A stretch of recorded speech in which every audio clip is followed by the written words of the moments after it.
all the highest praises to the Lord. Yes, yes.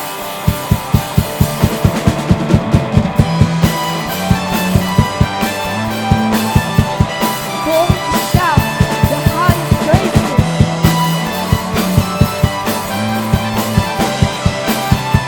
Let's declare this. I give you praise for you deserve it. I give you praise for what you've done. I give you praise for you are able. I give you praise till I overcome. I give you praise, the sun is shining. I give you praise, the God of love. I give you praise, the battle rages. I give you praise, the rock of love. 1, 2, 3, shout of the kingdom of God. God is here in our praises. Shout of the kingdom of God. Praise Him, praise Him another day.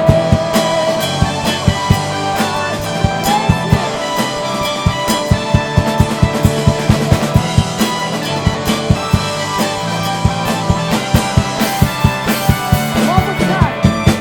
I give you praise for you deserve it. I give you praise for what you've done. I give you praise for you are able. I give you praise till I overcome. I give you praise, the sun is shining. I give you praise, the God of love. I give you praise, the battle rages. I give you praise, the rock of love.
Are you ready? Come on.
Thank you, Lord.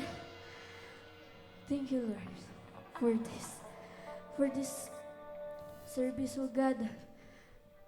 Ang bawat isa'y nandito, oh God. Thank you, Lord, for privilege, for opportunity that we are here. We are thankful, God.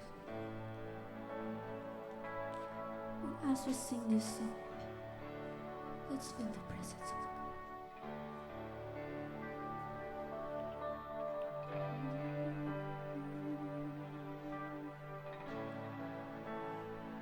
Come on, let's sing.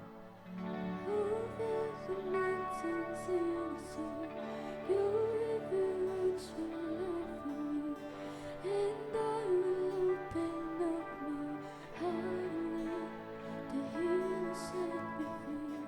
I'm happy to be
They will dance in joy like we're dancing now.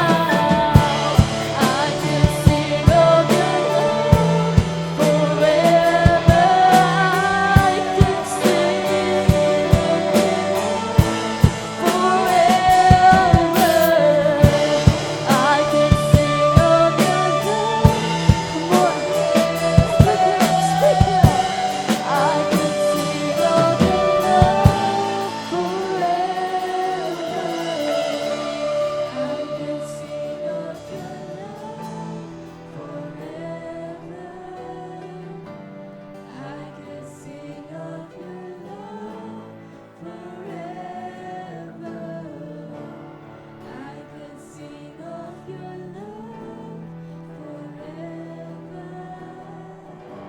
I can sing of your love forever.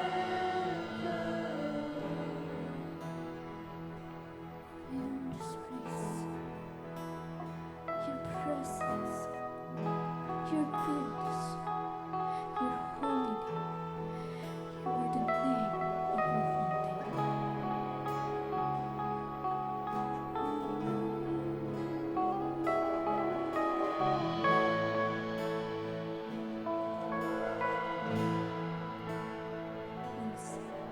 You inhabit the praises of your people. You delight in the glory of your Son, and the love of the Father will worship. In the kingdom of God found the wonder of your love will break the chains that bind us. The power of your touch releases us to worship. Sing out to God, sing hallelujah.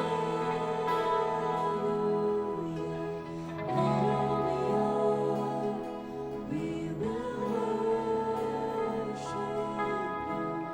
Holy is your name. Holy is your name, Lord.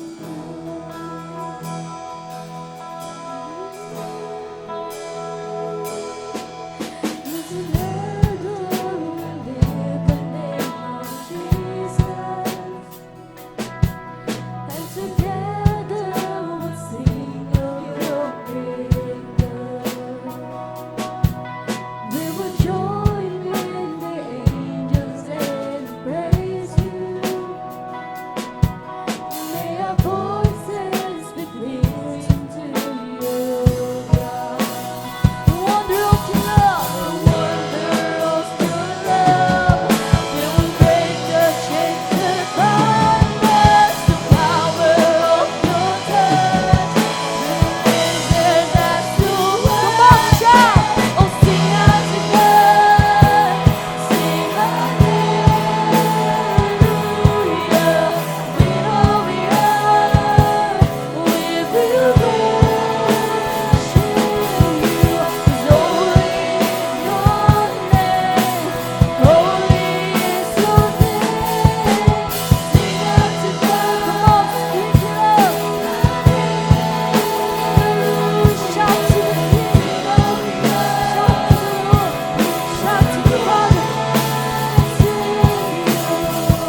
palakpakan natin ang ating Panginoon.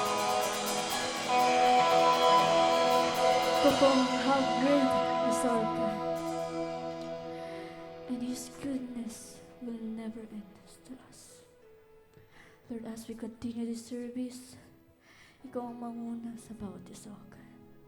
Sa aming maririnig na salita mo, O God, naway ito tumatak sa aming puso't isip, O God. Sa gagamitin ng anak ko, Lord, anointing, Lord God. Give him wisdom and knowledge, O God. At sa Kongre, O Lord, naway ito ay aming sa buhay, O God. Kayo po ang manguna sa lahat, O Lord. Hindi makita ang kainaan, O Lord, kundi ang iyong kadakilaan lang, O Lord. God, to you be all the glory, honor, and highest praises. In Jesus' mighty name we pray, we shout, Amen.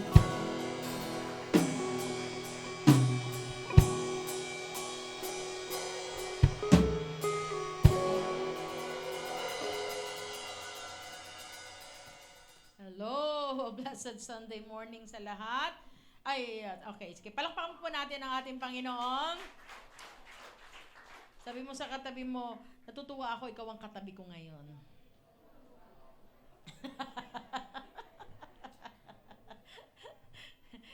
Okay. So, we will continue our series, Faith Works, and now we are in our part 2. At ngayon po ang pag-uusapan natin ay unbreakable faith. Okay. Bakit po natin tinututukan ang pananampalataya? Because today, the month of April is our celebration po ng ating 13th year anniversary.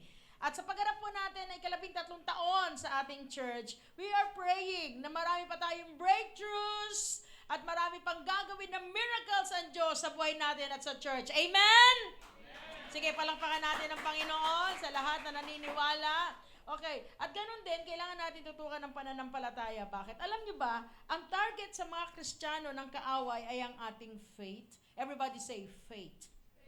Bakit kaya faith ang gustong alisin at tinatarget ng kaaway? Tanggalin, sirain ang ating pananampalataya sa ating Panginoon. Kaya alam niyo po ngayon, tuwan-tuwa ako that every Sunday na makakita ko kayo dito sa church. Dahil alam ko, pagpuntang niyo pa lang dito sa church, marami na kayong labanan. Tama po ba? At salamat. Sabi mo sa katabi mo, congratulations. Okay, you have won the victory. Nanalo ka ngayon at nanalo si Lord sa buhay mo ngayon. Amen. Kaya ka ngayon ay narito. Okay, so bakit tinatarget ng kaaway yan? Ano ba ang kapangyarihan ng pananampalataya sa isang mananampalataya o sa believer? Faith enables people to push beyond their limits.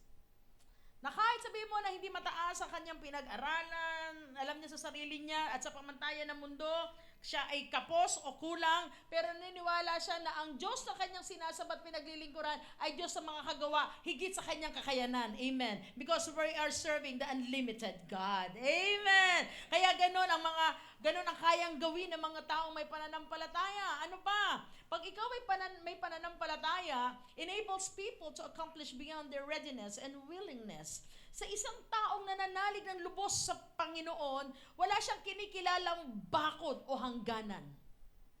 Amen po ba? Beyond ang kaya niyang gawin. So, he or she can push forward or to go further dahil alam niya ang Diyos ay patuloy nakakatagpuin siya. Amen. Okay, what else? Faith turns people into overcomers. At yan ang katabi mo. Sabihin mo sa kanya, ikaw ay isang overcomer.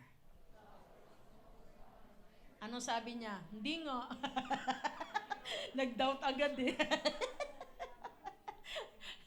Okay. Ang ganda po ng message ito. I'm so excited to share to you this word. Sino po dito ang mahilig sa social media, particularly Facebook? Okay, most of the people nowadays, okay, na tayo po ay nasa panahon na kung saan hook na hook ang mga tao sa social media. Okay? At sa meron pong magagandang bagay naman tayo makukuha pag tayo ay na-hook sa social media. The social media provides a vast knowledge, okay? Maraming kaalaman, ikaw ay matututunan. Kaya lang, kaakibat ng mga bagay na ito, meron din namang dark sides ang social media. Ano po yun? Yung pagkakaroon ng fake news. Amen po ba? Marami pa naman tao ang mga funny. Alam niyo ba yung funny? Funny walain. Yan. Kasi pag nakita maraming nag-likes o nag-heart, ay, totoo to, isi-share na. Okay, tandaan natin, hindi lahat nakukuha sa popularidad. Hindi komot popular, ito ay tama. Minsan, ang tama ay hindi popular. Amen. Okay, so sa fake news, okay, minsan tatanggap ka ng balita na ganito, so akala mo naman, totoo, you keep on sharing, pero it turn out na pala na mali. So anong gustong isabihin ko po sa inyo na kailangan matuto po tayo, bago po tayo mag-share, alamin po muna natin ang katotohanan. Kasi ito po ang dapat natin maunawaan, hindi lahat ng nakikita, nababasa o nararamdaman ay totoo. Amen? Okay. Hindi komot lagi kang binibigyan ng pagkain, crush ka na niya o love ka na niya. Nakikita lang siya sa'yo dahil kamukha ka ng papi niya. Ganun lang yun. Alam mo naman, pag binibigyan ka ng tinapay, ay, crush niya ako. Hindi, naalala niya yung papi niya sa'yo. Ganun. May kwento ako, yung kasamahan ko dati. Nagpariban siya, nagpaayos siya ng buhok. Tapos, pumasok siya sa bangko. Sabi niya sa akin, alam mo, friend, pagpasok ko sa bangko, lahat ng tao nakatingin sa akin. Sabi niya, siguro nagagandaan sila sa ko. Nung pagpasok na niya ng bangko, sabi niya, siguro nakikita siya sa akin, ang ganda ng hair ko ngayon, naka-rebond. Yan. So, lahat ng tao talaga nakatingin sa kanya. Hindi nakapigil yung gwardya. Nilapitan siya, ma'am. Sabi niya, bakit? Akala niya, sabi niya, ang ganda mo ngayon. Hindi. Ang sinabi sa kanya, ma'am, baliktad po damit niyo.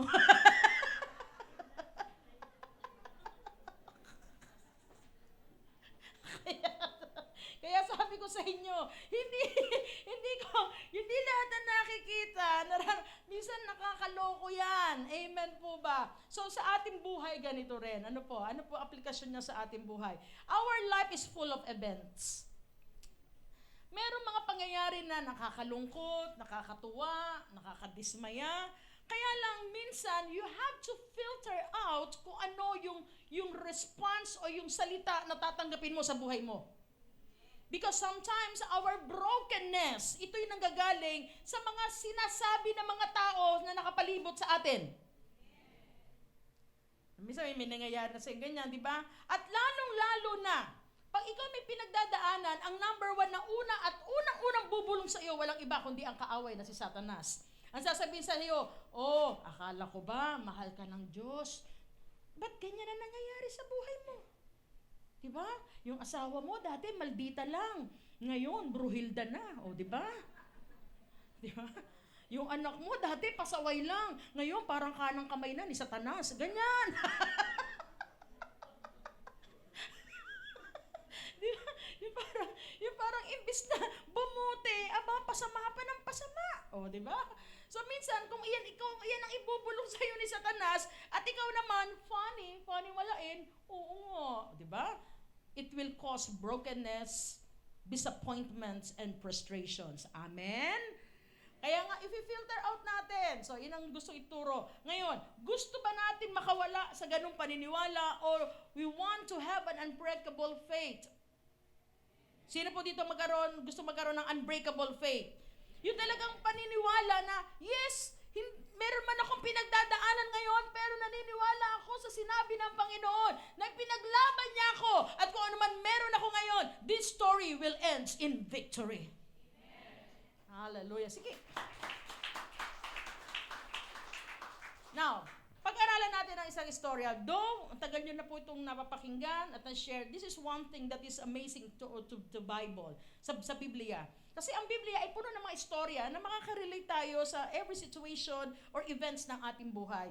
At isa na nga dito ang events na kung saan makita natin dito sa John 11, the story of Lazarus, Mary, and Martha. Are you familiar with the story? Lagi naman natin ito napapakinggan. Amen po ba? And let's read kung paano tayo makaka-relate at paano tayo magkakaroon ng unbreakable faith. Okay, let's read verse 1. Paano pinakilala sa Biblia ang tatlong magkakapatid? Now, a man named Lazarus was sick. He was from Bethany, the village of Mary and her sister Martha. Okay, ngayon, just to give you a little background, ito pong magkakapatid nito ay nakatira sa Betania and they were very close to the Lord.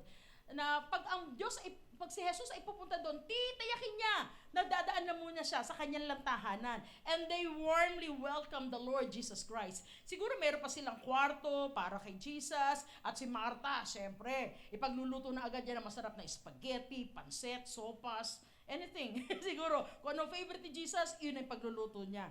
Siguro, ganun ang pakiramdam nila na they were very close. Kaya nga, paano ko nasabing very close? Kasi dito sa chapter na to, sa John chapter 11, dito natin makikita yung pinakamaikling Bible verse sa John 11:35. At sinasabi doon ay, hindi swept, wept.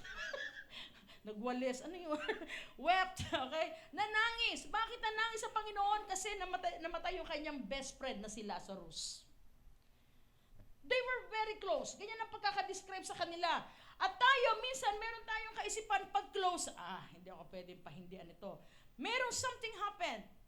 Yung best friend ni Jesus na si Lazarus, nagkasakit. Okay, ngayon, nung magkasakit siya, so kanyang mga sisters, si Martha and si Mary, nag-send ng message kay Jesus Christ. At ano ang kanilang message?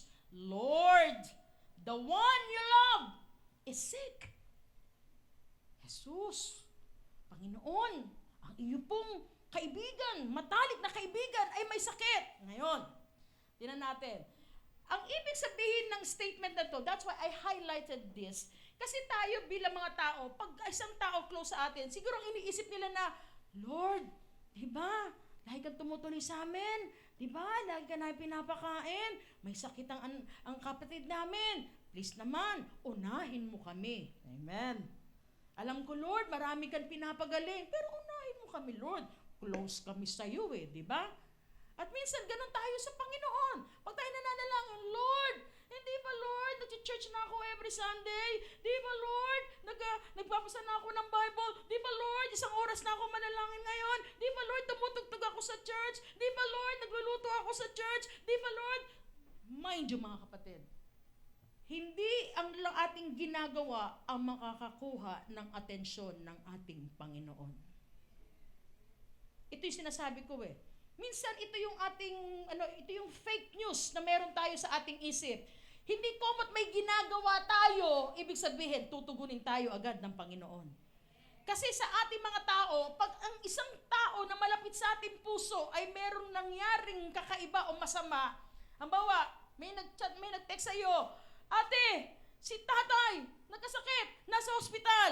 It's either hindi ka napapasok, mag-half day ka, susugod ka kaagad sa ospital. Because iyon ang pagkakaintindi natin pag mahalaga sa atin ang tao. Tama?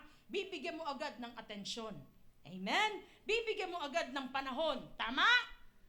Okay, ngayon, pag-aralan natin. Nung natanggap ng Panginoong Yesus ang mensahe ng dalawang magkapatid, ano ang nireply ng ating Panginoon? Okay, wait. Okay, sabi sa verse 4, when he heard this, Jesus said, this sickness will not end to death. Nung marinig niya yun, may sakit si Lazarus. Ang sagot sa kanilang Panginoon, ay, hindi pa mamatayan, malayo pa sa bituka. Di ba, nakaka-broken yun? Bisa may panalan tayo, Lord, kailangan namin ng pagkain. Anak, hindi ka pa naman magugutom. Tanghalian lang naman ang wala ka. Amen. Diba? Lord, bigyan mo ako, dami kong utang. Kulong pa lang naman yan, di ka pa bibitayin. Parang ganun ba? Parang dami nakarelate dun Diba? Kulong ka lang naman anak, di ka pa naman bibitayin. Diba? Minsan, parang ganun ang sagot ng Panginoon Diba? Anak, hindi pa siya mamamatay. No, it is for God's glory so that God's Son may be glorified through it. Siguro, natataranta na yung dalawa, si Martha at si Mary. Naku, ano gagawin natin sa kapatid natin? Sobra yung kanya sakit, naghihingalo na. Tapos bigla sila makakatanggap. Ay, naku, hindi pa yan, wala pa yan. Hindi mamatay yan. Layo pa sa bituka yan hindi pa nga nangingitim Hindi ba? Nakakadismaya yun nakaka-broke yun yung ganun ang sagot sa'yo, na ganun ang kalalagayan mo. Kasi minsan pag dumadaan tayo sa sitwasyon na parang, Lord, wala na akong tatakbuhan, wala na akong lalapitan, though we know the word of the His promises, but sometimes we want to shout to the Lord, Panginoon, alam ko salita mo, alam ko pangako mo, I know your word, I know your promises, but Lord, I need cash. Naku po, parang ako lang. Wala naman sa inyo. Tama po ba? Pag nandun ka na sa sitwasyon na ganun eh. Minsan, sa totoo lang, our situation speaks louder than God's promises. Minsan nga, pag kumalam lang yung tiyan nyo eh. Di ba? Minsan sabihin mo, Lord, nagre-revolusyon ng mga bulati ko sa tiyan. Kaya nga Christian eh. Yung iba hindi Christian eh. Christian. Alam mo yun? Mas malakas ang tunog ng tiyan. Di ba? Hindi pa nga nagko-closing eh. Gusto nang umuwi eh. Kasi nagugutom na. Di ba? Mas malakas yun eh. And sometimes, ito yung pang-distract sa atin ng kaaway na si Satanas. Okay, let us continue. Are you learning? Pumalakpak ka, natututo. Okay. Now, in verse 5, now Jesus loved, again, inulit, mahal, Martha and her sister and Lazarus. So, when he heard that Lazarus was sick, he stayed where he was 2 more days. Hindi agad pinuntahan ni Jesus at kung saan siya nandoon, nag-stay pa siya ng 2 days. Bakit siya nag-stay pa ng 2 days doon? Hindi dahil sa busy siya, hindi. Kasi ang sabi doon, Jesus loved Martha. Kasi yung salitang so, it is a connector. Okay, in grammar, connector, ibig sabihin, it is a flow out from the preceding statement. Okay, it's just like a therefore conclude like that. Okay. So yung salitang so, mahal ko si Martha at si Mary, mahal ko sila, so, mag-i-stay pa ako dito. Yan. Di ba? Pagod ako, so, kakain ako. Ganon. Ay, mali pala. Pagod ako, so, matutulog ako. Ganon. So, yung so na yan, ibig sabihin, nagre-reflect yan doon sa naunang statement. Ang sabi sa unang statement, Jesus loved Martha. So, sa ibig sabihin, mahal niya si Martha at si Mary, kaya, hindi mo na siya pupunta. Ganun ba yung pagmamahal para sa atin? Sa ating mga tao, hindi. Pag mahal mo ko, punta ka agad dito. Pag may sakit ako, pagalingin mo ko. Pag may kailangan ako, provide ka sa pangangailangan ko. That's our love. That's how we equate love to us. Amen po ba? Ganun ang pagkakaintindi natin. Pero kay Lord, this time, sa sitwasyon ni Martha, ni Mary, sa magkakapatid, in-equate niyo yung love sa delay. Everybody say delay. Bakit pa nga nagpabagal pa ng 2 araw? Kahit mahal niya eh. Ay, mamahal ko kayo. Teka, dito muna ako. May pinapanood pa ako eh. Tapusin ko pa yung episode na to eh. Di ba? So, tandaan natin. Ang pagmamahal ng Diyos, tandaan po natin to, ang pagmamahal ng Diyos ay hindi nakadepende sa tugon na gusto nating tanggapin, kundi sa pinili niyang gawin. Hindi tayo ang masusunod. May dahilan ang Diyos kung bakit minsan dinidelay pa niya yung ating prayer request, bakit dinidelay pa yung healing, bakit dinidelay pa yung breakthroughs, promotions, blessings in our lives. Kasi nga, mahal tayo. It's either, bakit niya dinidelay? Dahil minsan, baka pag binigay niya sa iyo ngayon, lalo kang mapasama o mapariwara. Amen? So, ibig sabihin, may dahilan ng Panginoon na minsan dinidelay. Kaya lang tayo, kasi mga tao, ito ngayon naka-inject sa atin eh. Kasi akala natin, pag ginawa natin lahat, every Sunday, nandito na tayo, lahat ginagawa natin, nagpe-pray tayo, nagtatights tayo. Di ba, Lord, nagtatights na ako, yayaman ako. Yes, anak, yayaman ka. Pero hindi ngayon. Delay mo na yan. Kasi gusto ni Lord, nakahanda na ang puso mo pag dumating ang malaking pagpapala sa iyo. Kasi gusto ni Lord, pag pinagpala ka, ibabalik mo ang gloria sa Panginoon. Amen? So that's why God delayed. Ang pagmamahal pala ni Lord minsan, kaya nga huwag tayo magkaroon ng kaisipan yung fake news. Yung sinasabi ng diablo na, hindi ka mahal ni Lord. Kasi tingnan mo, hanggang ngayon, ganyan pa rin ang ang buhay mo, ang sitwasyon mo. Walang pagbabago. No. Sinabi niya, gagawin niya, pero hindi sa iyong panahon, sa kanyang panahon. Amen? Palakpakan natin ang Panginoon. God loves to to be trusted. Kasi pag nandito tayo sa church, ang daling ipakita yung trust kay Lord. Tama po ba? Every Sunday, when we are here in the church, pagkakanta tayo kay Lord I trust in you, God! I trust in you, God! Di ba? May paiyak-iyak ka pa. Talagang tumutulo pa luha mo, I trust in you, God! I trust you, Lord! Lord, sa iyo ako nagtitiwala! How about Monday? Do you still trust God? How about on your Tuesday? Do you still trust God? How about your Wednesday, your Thursday, your Friday? Kasi pag dito sa church, always praise the Lord ka eh. Pero pag Monday to Saturday, erase the Lord na. Kung ano na pinagpo-post mo sa FB, para hindi ka na anak ng Diyos, parang anak ka na ni ano. Kilala nyo na? Woke up like this. Kung ano-ano na. Lahat na ilalabas. Tama po ba? Kaya ang gusto ni Lord, hindi mo na siya pagkakatiwalaan pag araw ng linggo. Gusto niya, every day of your life, kay Lord ka rin nagtitiwala. Because God loves to be trusted. Gusto ni Lord, buong-buo ang pananampalataya mo, buong-buo ang pagtitiwala mo sa Kanya. Hindi lamang dahil sa maganda ang nangyayari sa buhay mo, kundi kahit madilim at masalimuot ang buhay mo ngayon, kaya mo pa rin pagkatiwalaan ang ating Panginoon. Amen. Okay, on verse 17, let us read. On his arrival, Jesus found that Lazarus had already been in the tomb for 4 days. Darating naman. Kaya magkapatid, tandaan natin, there's the assurance on his arrival. Dadating ang prayer request mo. Dadating ang breakthrough mo. Dadating ang blessing mo. Kaya lang, sabi ko sa inyo, in his time, not on our time.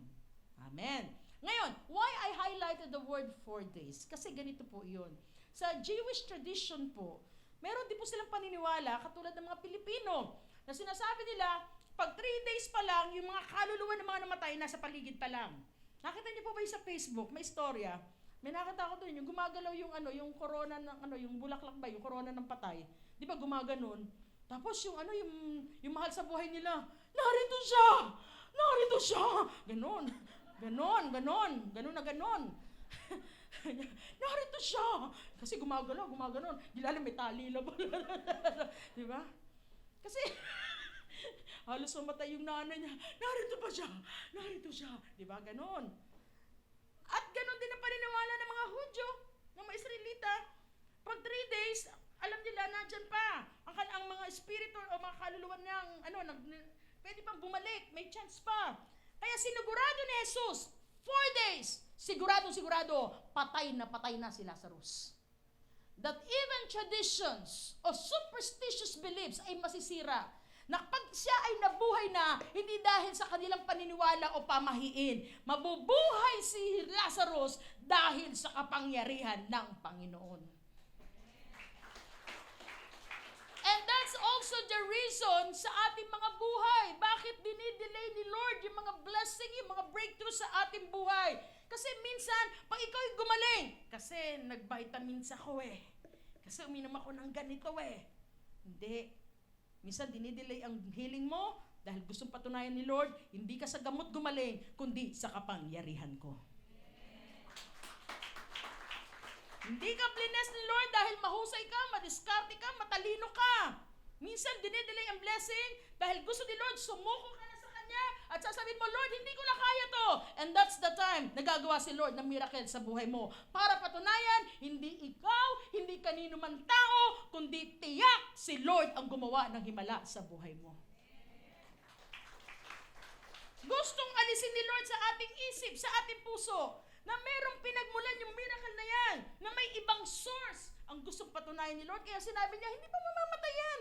Sinigurado na Lord na pag nabuhay na pag bumangon muli si Lazarus, nabuhay siya, hindi dahil sa kano-anumang bagay, hindi dahil sa superstitious belief, dahil sa kanyang kapangyarihan. It's also the same with our life. Ganon din ang gusto mangyari sa buhay natin. That's why minsan, it is intentional na dinidelay ni Lord yung mga blessing at mga nire-request natin sa Kanya. Kasi gusto ni Lord, wala ka na ibang paniniwalaan. Ang paniniwala mo lang, kaya ka nagkaganyan, kaya nagkaroon ka, si Lord ang nagbigay sa iyo ng lahat ng yan.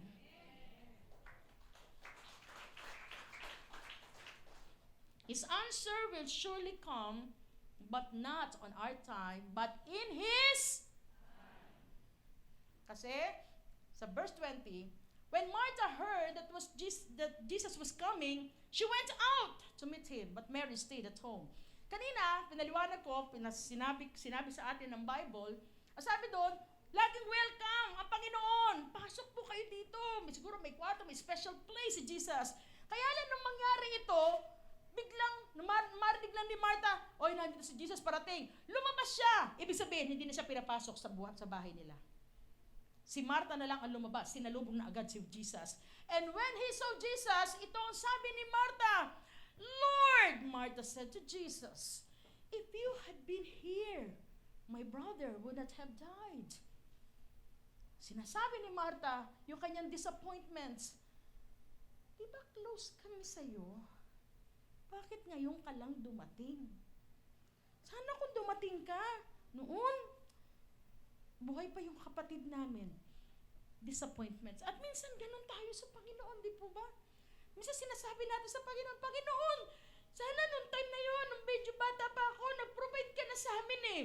Sana ngayon, nakapag-aral ako, nakapagtapos ako. Lord, sana nung may sakit yung tatay ko, pinagaling mo na siya para ngayon, kasama ko pa rin ang mga magulang ko. At pa may problema ako, Lord, meron akong iiyakan. Kaya lang, Lord, hindi mo agad siya pinagaling eh.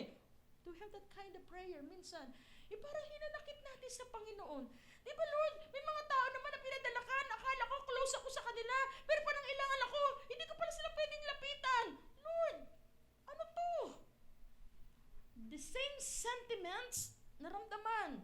At yan ang naramdaman ni Martha. Kaya alam niyo po ba na marami mga tao ang may tampo sa Diyos? At yung iba, tinatalikuran ng Diyos at di na naniniwala sa Diyos. Kasi nga, meron silang gusto na mangyari sa buhay nila at hindi binigay ni Lord kaagad. Nagtatampo na. Tingnan mo ang katabi mo, mukha ba may tampo? Okay. Tandaan po natin ito. Ang pananampalataya ay hindi binigay sa atin ng Panginoon so that we have to control the outcome in our lives. Hindi komot, alam mo yung mga bersikulo sa Bible, ay kontrolado mo na kung ano mangyayari sa buhay mo. Minsan may gano'n tayong kaisipan eh. Lord, I have faith. I claim, O Lord, in Jesus' name. Di ba? Ang tapong pa natin mag-claim eh. Pero wala. Di ba? Wala pa rin. Kasi, mga kapatid, hindi tayo ang kukontrol. Si Lord nga ang gagawa ng himala, hindi tayo at hindi rin yung ating ginagawa. Hindi mo pwedeng kunin ang atensyon ng Diyos dahil lang sa mga ginagawa mo. It's not our good works that will caught the attention of our God. Kasi bakit? Yung mga gifts na yan, bigay din naman ni Lord sa'yo yan ah. Bakit ka nakakapagturo? Bakit ka nakakapag-preach? It's God's gift to you.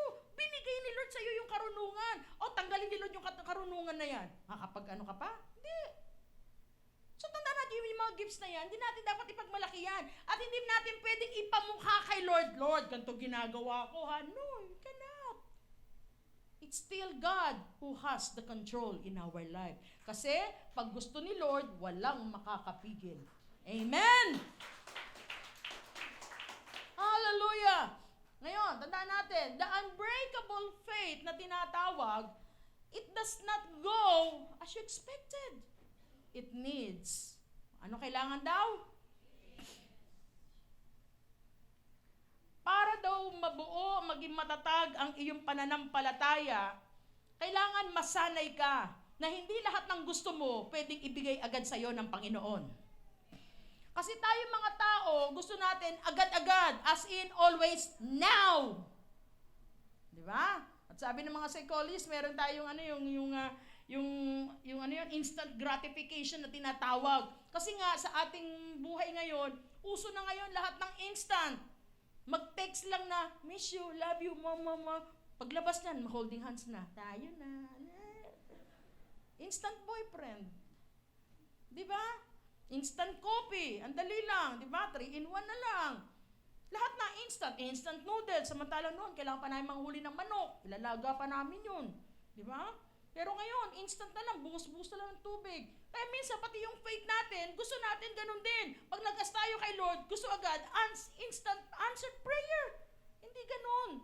Kasi lalong napapatunayan na meron kang pagtitiwala kung marunong kang maghintay.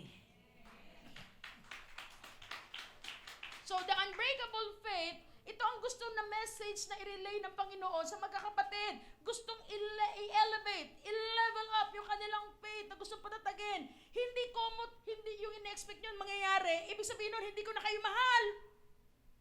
Kapatid, ikaw din ang sinasabihan ng Diyos. Hindi mo pa natatanggap ang prayer request mo, o hindi pa ginagawa ni Lord ang gusto mo sa buhay mo, ibig sabihin nun, hindi ka na niya mahal. Mahal ka pa rin niya. Bakit? Pinoprotektahan ka ng ating Panginoon. Amen? Ang naniniwala, pumalakpak na malakas sa Panginoon. Verse 22. But I know that even now, God will give you whatever you ask. Ito naman ang maganda kay Martha, although she was disappointed. Pero in her heart, alam niya kung ano man ang hilingin ng Panginoong Hesus sa Diyos Ama, ibibigay at magagawa pa rin niya. Okay, ngayon, so verse 23. Jesus said to her, your brother will rise again.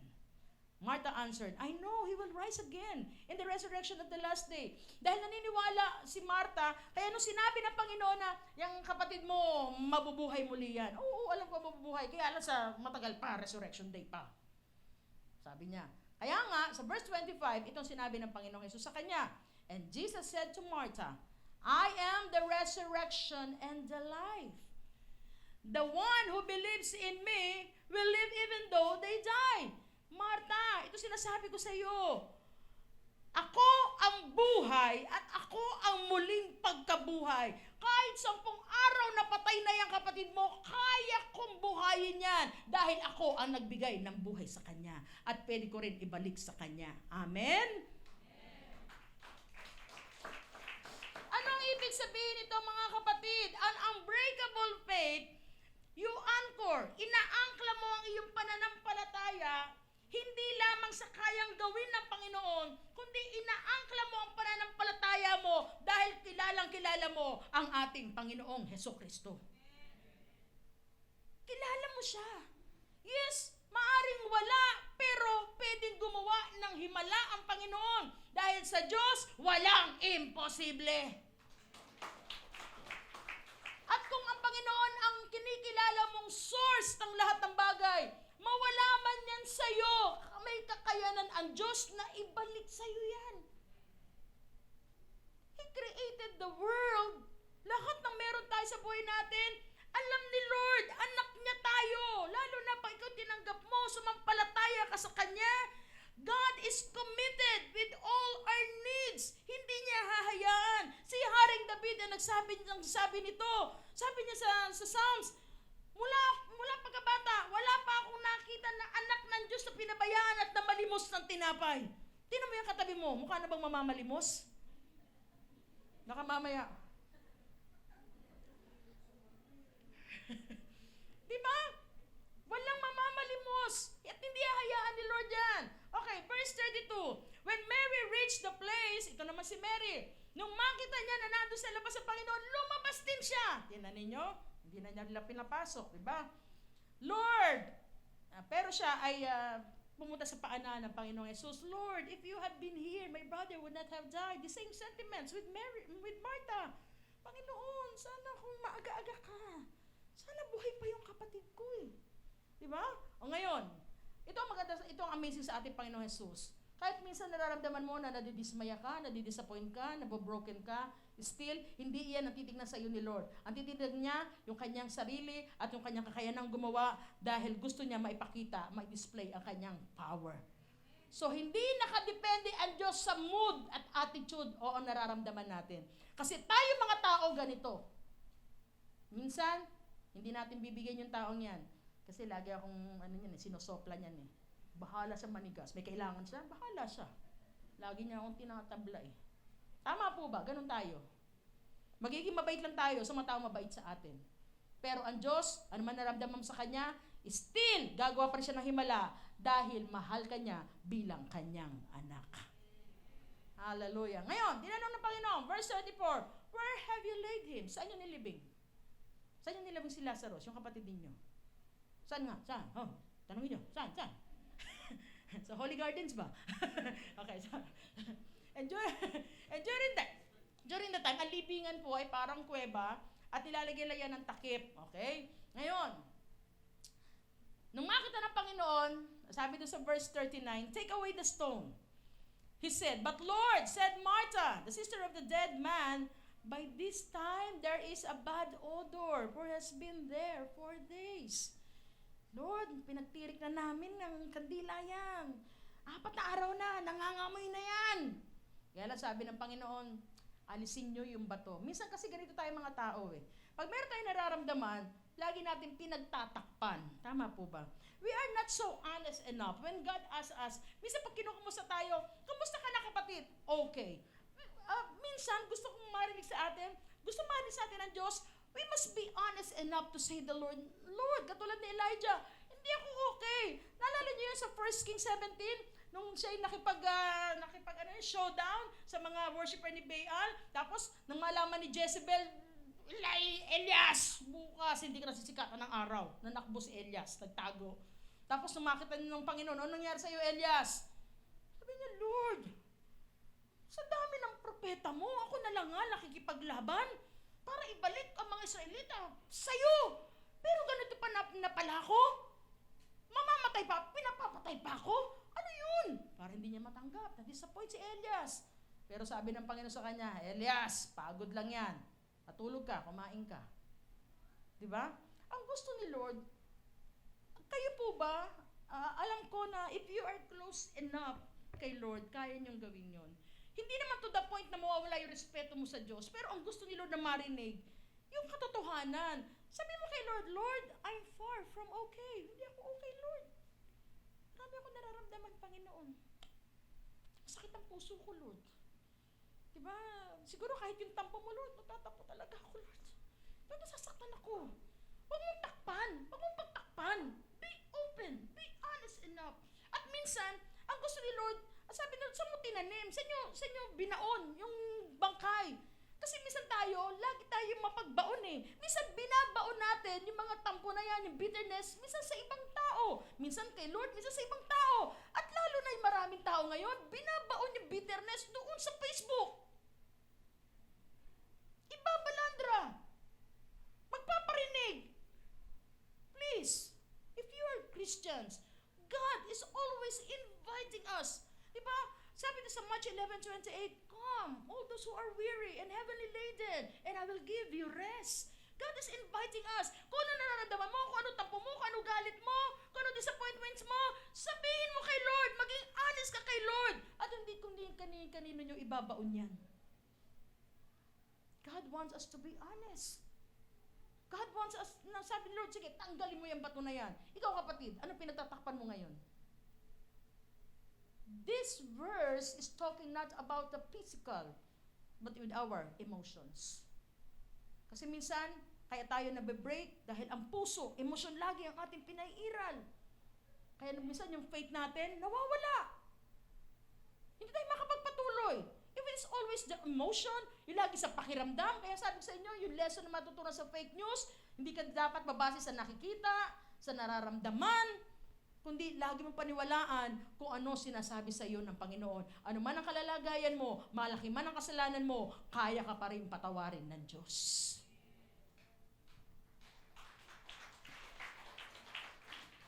Matatapos na ako.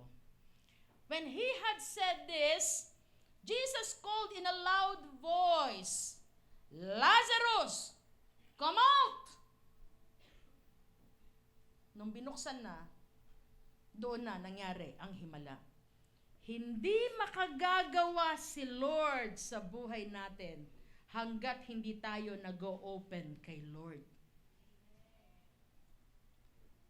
Did you hear what I said?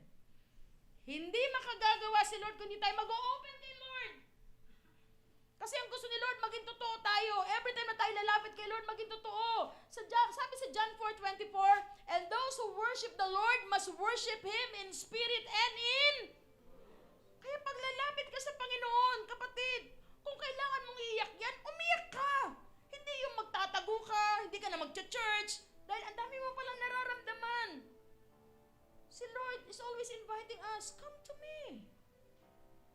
open your hearts to the Lord.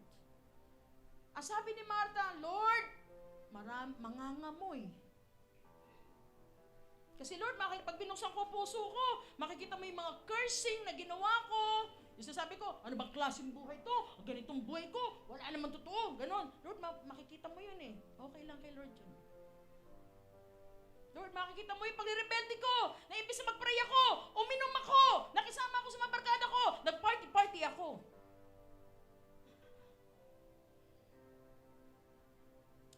Alam ni Lord lahat yan, kapatid. And yet, God is still inviting us. Kapatid, sabi niya, Nak, I want to come in your life. Buksan mo puso mo. Kapatid, God is asking you to open your heart right now. Huwag mong ibaon yan sa puso mo. Kung gusto mo makaroon ng breakthrough, ng blessing, change in your family, salvation of your family, just open your hearts to the Lord right now. Lord, ito laman ang puso ko ngayon, no? Hindi ikaw talaga nakasentro, Lord. Sorry, Lord. Akala ko, magtatagumpay ako dahil matalino ako, Lord. Nakatingin ako sa sarili ko. Lord, sorry ha. Lord, ino-open ko puso ko. Kasi akala ko, yung mga magulang ko, lagi ako nakaasa, nakadepende sa magulang ko kasi lahat ng kailangan ko, isang sabi ko lang sa kanila, binibigay ka agad. Kaya lumaki na ulo ko. Kaya pag hindi nila binigay, nagtatampo na ako. Lord, akala ko, pag nasa church na ako, ganito na mangyayari sa akin. No. Kaya nga, unbreakable faith, hindi iyan yung gusto mong mangyari ang mangyayari sa iyo. Kundi, you are willing to wait and let God control the situation of your life. That is the message sa tatlong magkakapatid. And this is also the same message that God is trying to tell each one of us today. Kapatid, hindi komot mahal ka hindi komot hindi binigay sa iyo ni Lord ngayon. Ibig sabihin, hindi ka na mahal ni Lord, mahal ka ni Lord. Hindi komot nakagawa ka ng kasalanan noon, hindi ka na pwedeng patawarin ni Lord. Kaya ka pa rin patawarin ni Lord.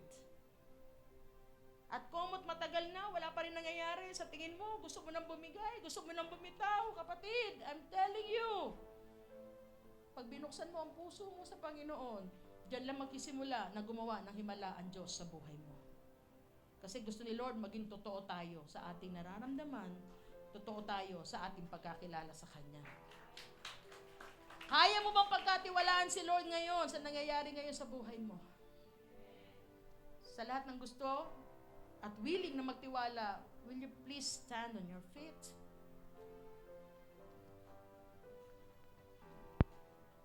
And let us worship the Lord with open hearts. Gusto ni Lord yung buong pagtitiwala, kapatid.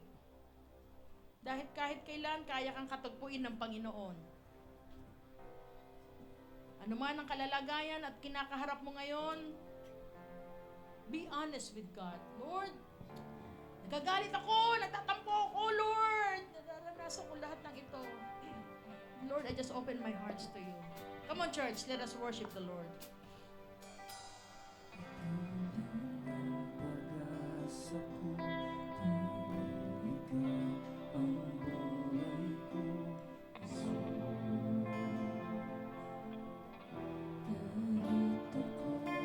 ako'y nangangamba, basta't ikaw ang kasama,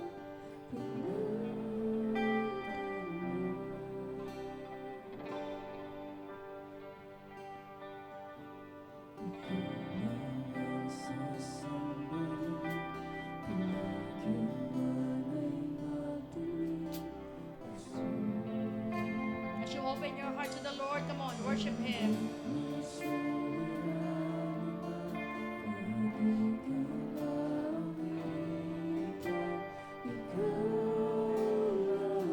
Show to God that even in the darkest moments of your life, you can worship Him. Kahit ikaw di ka nagkulang, biyaya mo sa akin laging laan.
Now listen to this.